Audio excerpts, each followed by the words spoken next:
Alright, I know I'm a little late to the party on this, but I decided to do a review slash comparison of these two belts. The one up top, the brand new WWE Crumrine, nicknamed Shoprine, everybody's fallen in love with. And down here we have the Fondue Lux, Fandue Lux, whatever you prefer to call it. And over here is the Big Gold Holy Book, right? The Big Gold Bible. This book is by Dick Bourne. I just got it delivered the other day on from Amazon, and great for documenting the original Crumrine, the restoration process. I mean, the whole 9 yards. They got pictures galore of this thing, and it really helps in people that want to make replicas of this and also critiquing replicas of the Big Gold Belt. So let's jump right into price. The Fondue Lux dual plated goes for $7.99. The Crumrine goes for $4.49.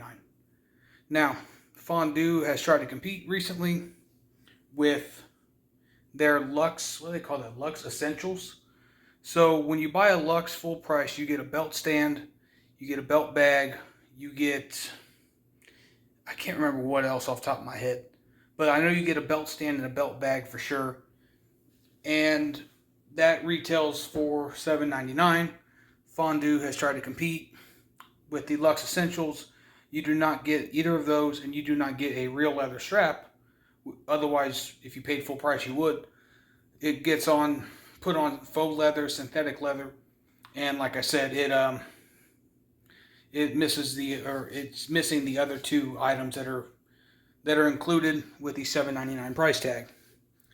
So I've had this thing for about a year, maybe a year and a half, at least a year. It got autographed by Booker T last April. So I'd say about a year and a half, maybe a little more, but not by much. It is not on Fondue's stock leather.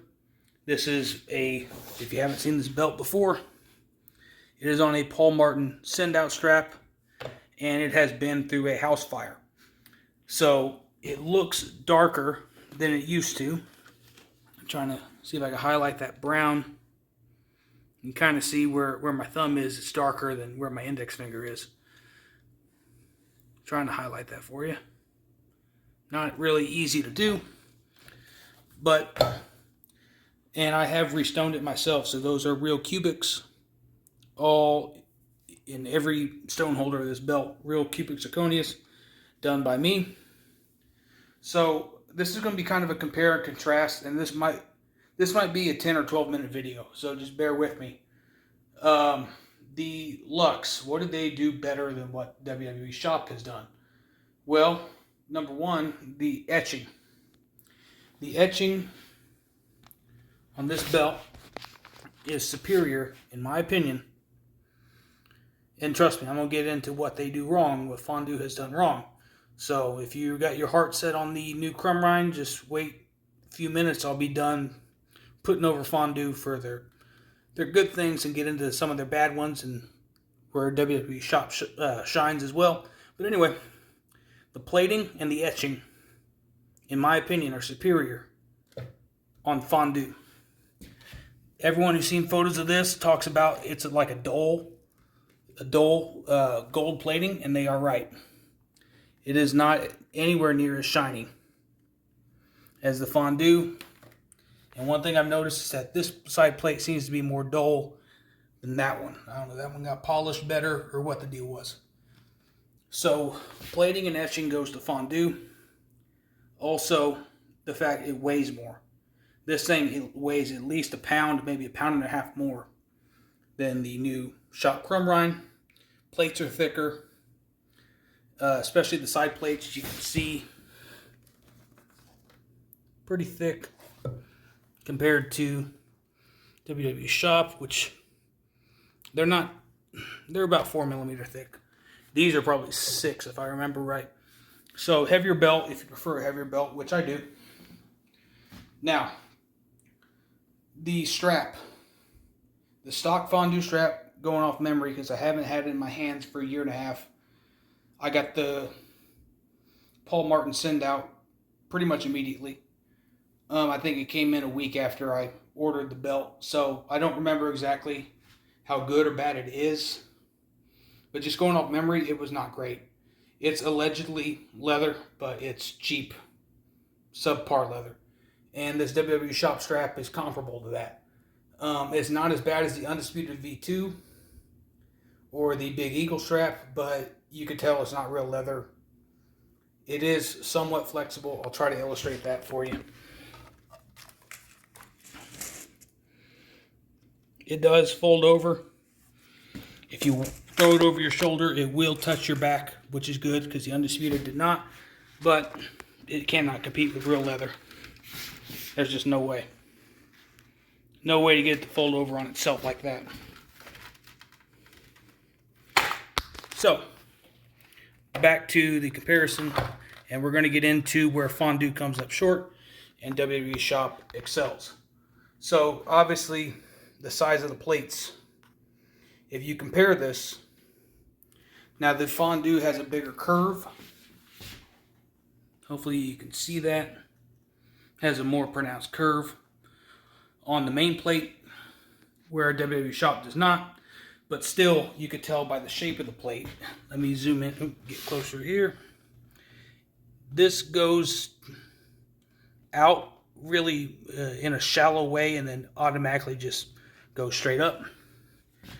Whereas this one, you could tell, comes out further before it makes that 90-degree turn and goes up. So trying to illustrate that, it's not the easiest thing. But hopefully you guys can spot the difference. So, the other thing, which I pointed out somewhat, is that the side plates on the Lux are not curved. They are straight, totally straight. WWE Shop has curved their side plates. So that is, based off photographs I've seen in the book, more accurate. The grapplers are more accurate. If you look down at the Lux here, let's see here. You can see that the grapplers, there's a tongue on the shoe, like you would wear on your boot, right? Right here. It is missing. On the WWE Shop version, you can see it right there. It is there. And it is, I will post a picture right here. It is on the original belt as well. So WWE Shop did get that one right. The crown is way more accurate on the Shop version, Shop replica. I'm trying to film this. My shadow's in the way. Let's see if I can kind of show you guys there.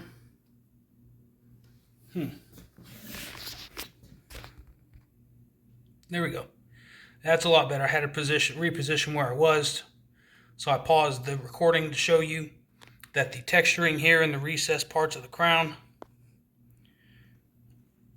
as well as the silver sections in the crown, are on the original belt. I'll post a photo of the original belt right here so you can compare.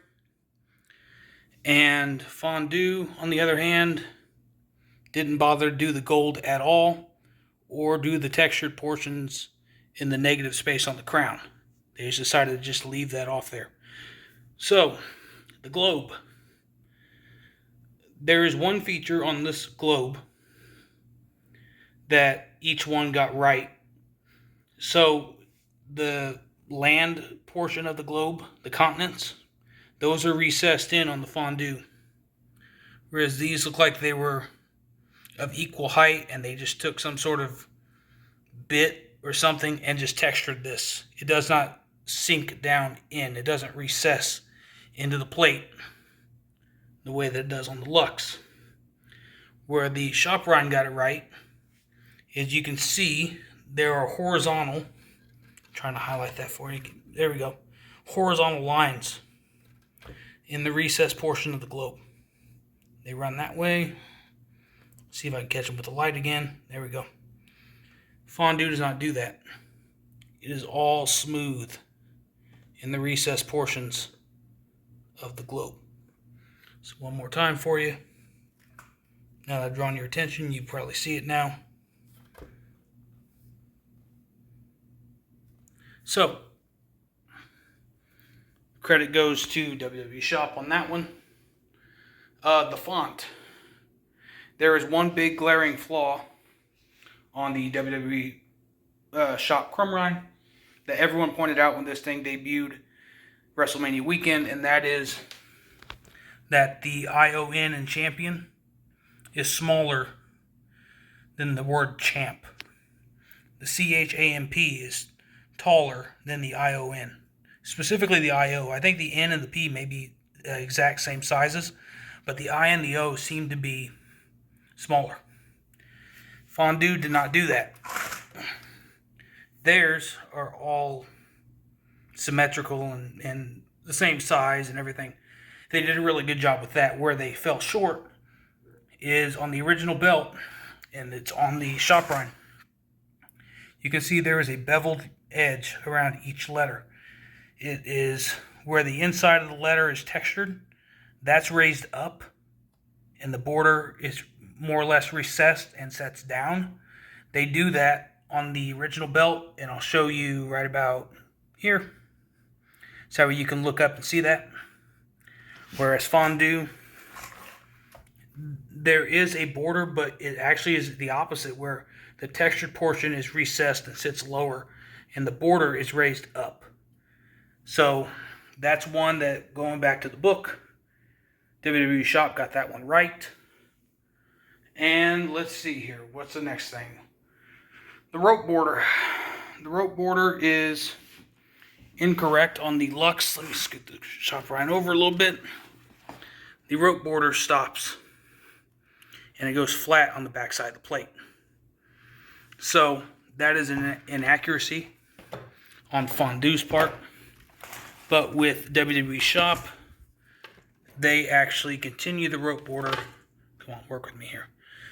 On the back side of the plate. You see it doesn't just stop on the bottom side. You can see the rope border is continued here on the very bottom. So that's one in the books for WWE.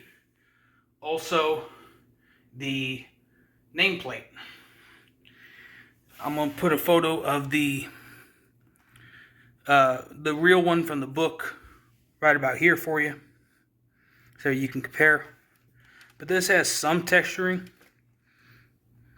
It actually looks like a Middle Eastern font more than anything. If you look at the texturing that's in the border of this inside gold track here on this nameplate.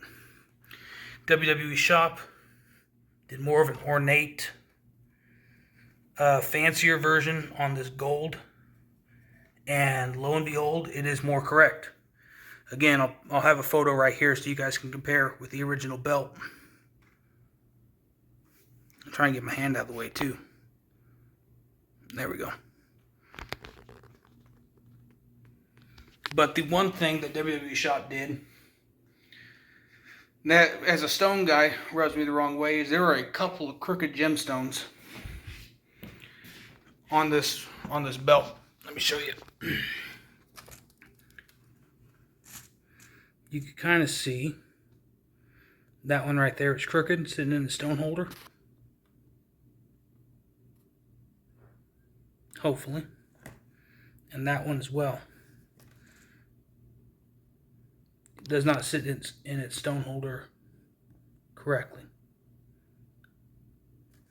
So, now you guys have to decide which one you like better, which one you'd be willing to spend your money on, so on and so forth.